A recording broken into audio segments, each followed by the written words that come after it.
Inside this box is a rather cheap solder pot. This came off of Amazon. It cost me a whole $21. So today we're going to be taking this apart, make sure that it's at least reasonably safe, and we're going to give it a little test. So we'll get it out of its plastic bag and see what we're dealing with on the inside here.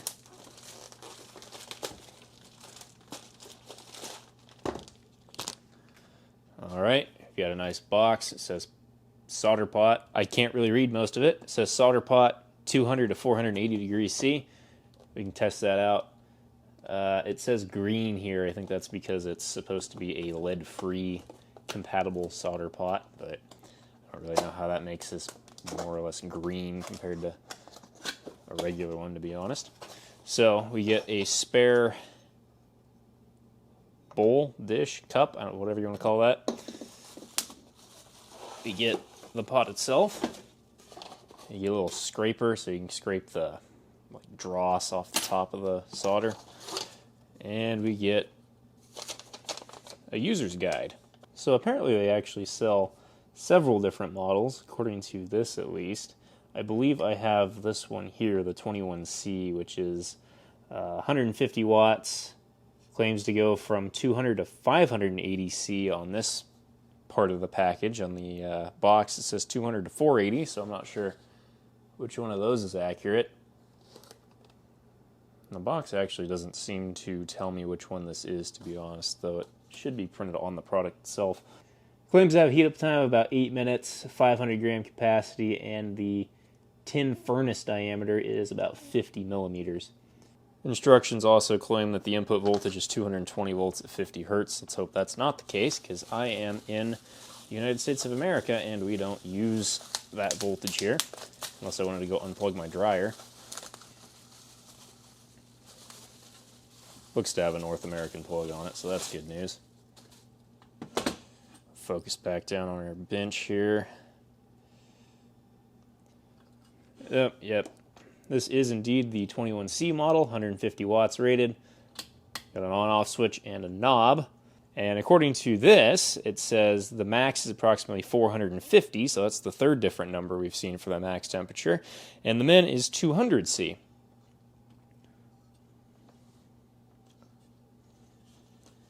This weighs very little. This weighs pretty much nothing. It's all made out of sheet metal, real thin sheet metal. Kind of see some of the electronics down on the inside there. And there's not really much else to look at.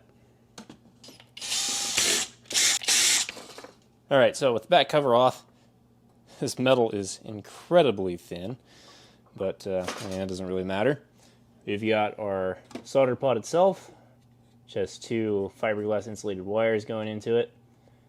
We do have a ground connection going into the frame here, that's good. And then we have this board, which doesn't look like it has a whole lot going on to it. I can tell you right now, this is not temperature controlled. This is just a triac type, like light dimmer circuit. And you can tell it's not temperature controlled because there's no thermistor in this anywhere, just the heater wires. And there's not much on that board. You can see what I'm assuming is a triac, a couple of passives, a fuse, and that's about it. And you can see one of the heater wires is just kind of shoved in here. That's kind of ugly, but I mean, it's not near anything that it's going to short out to, so that shouldn't really be a problem. And you can see the other wire is rather poorly soldered in there. I say rather poorly soldered in because the wire is hardly tinned on the inside there. You can see that, it's still very coppery. Though the connection looks like it should be good enough. We'll just do a quick check and make sure that we have continuity from the case to the ground, which I thought we did. Should there at least. Okay, why do I not get that anywhere else? Okay, we have it.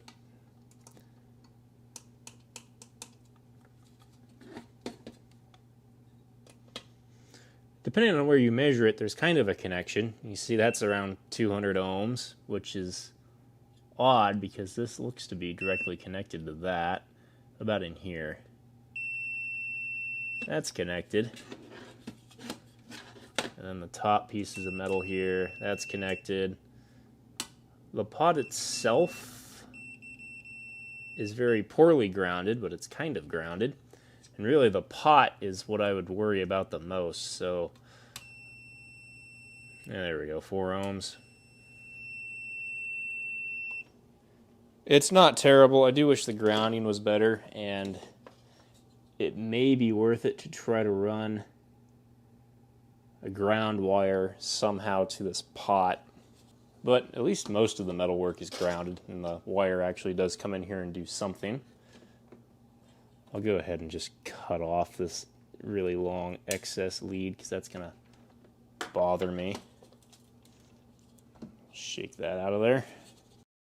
Alright, I went ahead and busted out a watt meter, and it's plugged in, so we'll go ahead and start it out at the minimum. We'll see if this thing blows up when we turn it on.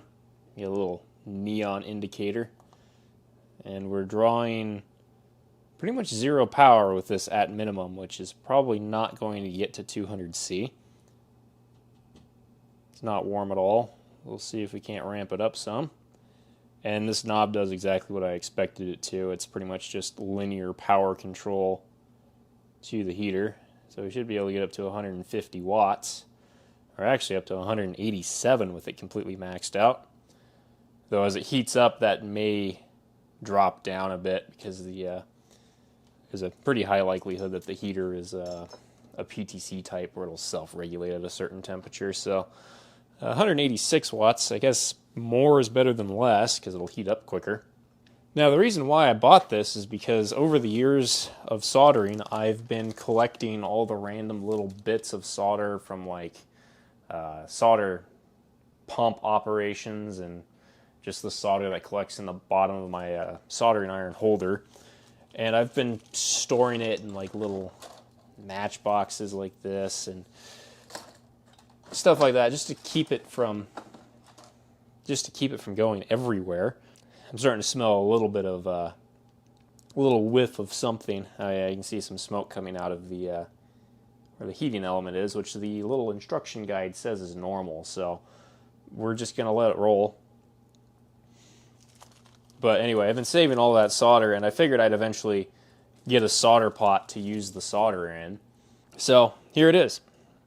And every once in a while, for making various wiring harnesses, having a solder pot like this will be quite useful. Let's see if this is hot enough to do anything yet.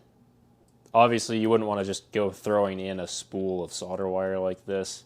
I'm just using this to check the temperature. If you did throw in a spool of solder wire like this, you'd have so much flux. You just have a giant cloud of smoke when you did it. And you can buy just bars of solder that you can melt into something like this. One thing I'm impressed about is just how much noise this thing's making. I'm not sure if you're going to be able to hear it over the air conditioning units that are running outside my window, but I'm going to move my microphone up to it and see if you can't hear it clicking.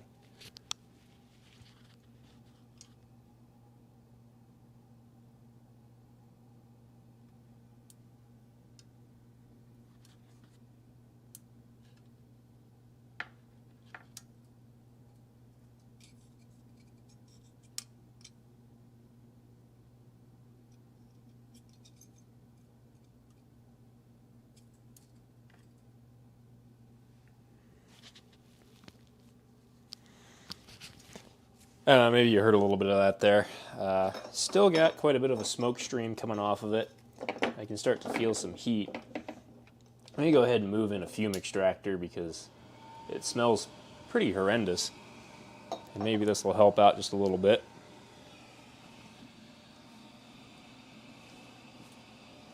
Kind of smoke coming out from everywhere on this thing right now.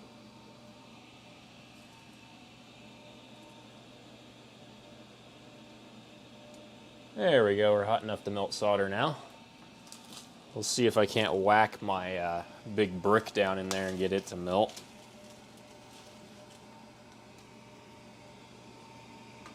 It's This may not work super well because it's probably too big for this. So this is the melted down remains of all the random solder that I have laying around. It's about 160 or 180 grams worth, I believe. And hopefully I can get this to melt down in here. I was kind of hoping it would fit in a little bit better, but unfortunately that doesn't seem to be the case. I may have to cut it up to get it to fit in here.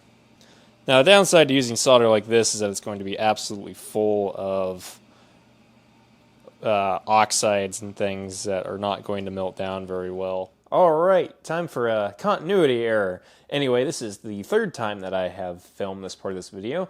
First time, camera battery died. Second time, I didn't have my microphone on.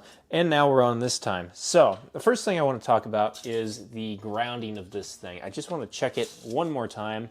If we go between the ground pin on the plug and just the solder in here, I just want to see what the resistance of this is. Okay, so it's only 1.6 ohms, so that's actually fairly reasonable. The connection seems to have gotten a little bit better now that we've turned it on. Before we were kind of having fluctuating resistance measurements, so I am glad to see that that has came down and settled in. It gives me a little bit more confidence that this thing's not going to completely shock me. The next thing I'm going to do is turn it on, and we're going to bring a timer in here. We'll turn this all the way up. Watt meter should still be showing an accurate value. We'll turn it on and start the timer. Another couple things worthy of note. It did stop smoking, which was expected. Sometimes when you have things like this, they have oils and things when they get manufactured, and that'll vaporize off the first time you turn them on and they start heating up. Another thing, the chunk of solder that I put in there melted quite quickly after it started melting, so it didn't have any problem melting that little bit of solder. Now granted, you can see that my solder pot is not very full at the moment, and if you wanted to use this to, say, solder pin headers onto a circuit board or something like that, you'd want it to be much fuller. But we are going to give a little bit of a test here, just tinning a piece of wire. So I'm going to strip this back. I think this is probably 16 gauge wire, stripped off about 1/2 inch. And what we'll do once this melts is we'll dip this in flux and then dip it into the solder pot. Now, I've never used a solder pot before, besides from the previous take of this video, so this is kind of a new thing to me. As I've kind of already gone over, I pretty much bought this because I wanted to be able to use my little extra bits of solder that come off of my soldering iron stand or from desoldering things at the solder pump. I just wanted to have a place to be able to melt those down and just have a chunk of solder and maybe be able to use it for something useful instead of just throwing that excess solder away.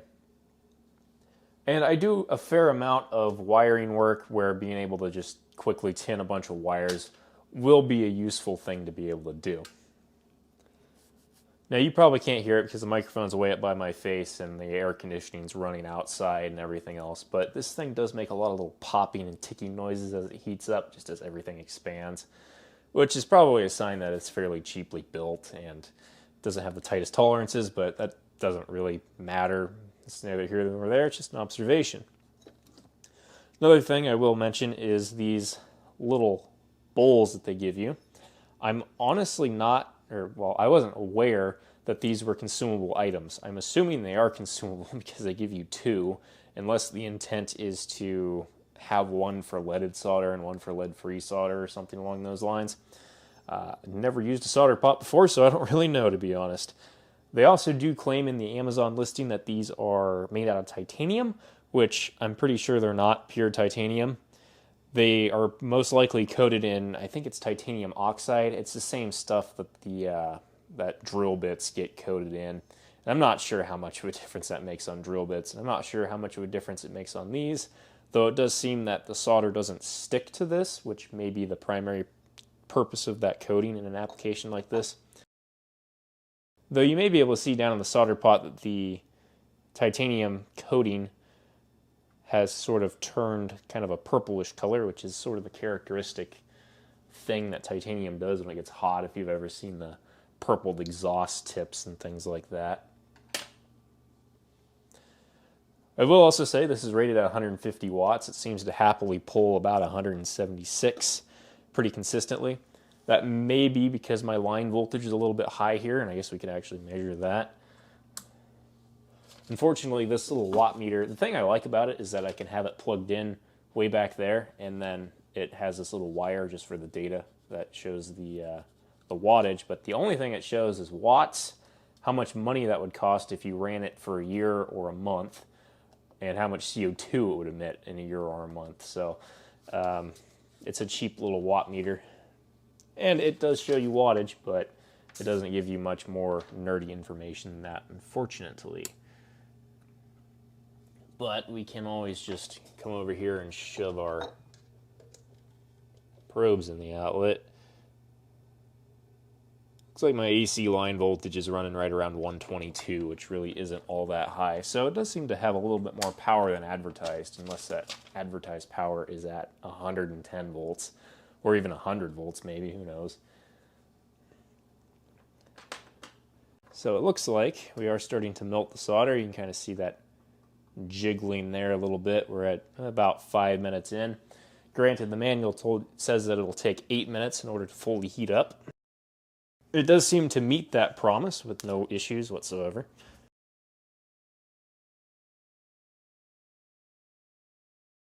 And we're pretty much melted. Interestingly, there's kind of it seems like the heating pattern's not quite even, if you can see that. All the way around the outside and the center is melted, and then this very front edge is not melted. There's kind of a chunk floating around in here still. But overall, so far, my impressions of this thing have been fairly positive. It seems like it's at least grounded. The control circuitry in here, I'm sure, is incredibly cheap, and it may not last very long, but that's okay, because it is just a cheap light dimmer, so it could be either repaired or replaced fairly easily. Not sure how long this thing's going to last. It's only $21. I'm not intending on using it every day, so I'm not too concerned about longevity of this tool. And there we have it. We are completely melted about 6 minutes in. But as a whole, it seems to work fairly well, and I don't have too many complaints with it so far, especially for the price. So we'll go ahead and take some of this slag off the top of the solder.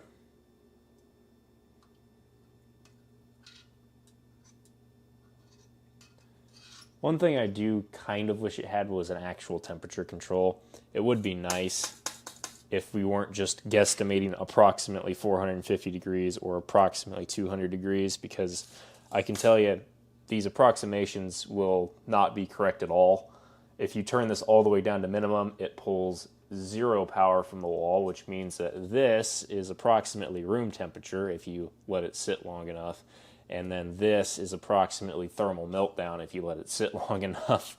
I'm not sure. I assume that this is sort of a thermally balanced heater, meaning that it's a positive temperature coefficient, and the hotter it gets, the higher the resistance it has, and it just continues to take less power as it heats up.